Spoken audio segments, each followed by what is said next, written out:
ಮತ್ತು SDRF ಅಂತ ಇರ್ತದೆ. ಸ್ಟೇಟ್ ಡಿಸಾಸ್ಟರ್ ಮ್ಯಾನೇಜ್ಮೆಂಟ್ ಫಂಡ್, ಇನ್ನೊಂದು national disaster fund management fund ಅಂತ ಇರ್ತದೆ. SDRF ರಿಲೀಫ್ ಫಂಡ್, ಸಾರಿ ಮ್ಯಾನೇಜ್ಮೆಂಟ್ ರಿಲೀಫ್ ಫಂಡ್ ಕೇಂದ್ರ ಸರ್ಕಾರದವ್ರು ಕೊಡ್ತಾರೆ. ನಾವು ಅವ್ರ ಪ್ರಕಾರನೇ ಕೊಡಬೇಕು ಅಂತೇನಿಲ್ಲ. ಈಗ ಅವ್ರು ಕೊಡಬೇಕಾಗಿರೋದು 1,20,000 ಅಷ್ಟೇ. ನಾವು ಮನೆ ಕಟ್ಕೊಡ್ತೀವಲ್ಲ, ಮನೆ ಅಡಿಷ್ನಲ್ ಆಗಿ ಮನೆ ಕಟ್ಕೊಡ್ತೀವಿ. ಕಾಡ್ರಿ ಒಬ್ಬ ನೀವು ಅವ್ರು ಇವ್ರು ಉತ್ತರ ಹೇಳ್ತಾ ಇರುವಾಗ ನೀನು ಮಧ್ಯೆ ಕೇಳ್ಬಿಟ್ರೆ ಹೆಂಗಪ್ಪ? ನಿನಗೂ ಹೇಳೋಕ್ಕಾಗಲ್ಲ, ಅವ್ರಿಗೂ ಹೇಳೋಕ್ಕಾಗಲ್ಲ. ಸೊ ಅದರಿಂದ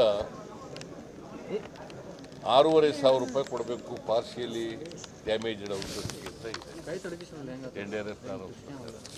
ನಾವು 50,000 ಕೊಡ್ತಾ ಇದ್ದೀವಿ. 50,000 ನಾವು ಕೊಡ್ತಾ ಇದ್ದೀವಿ. ದಟ್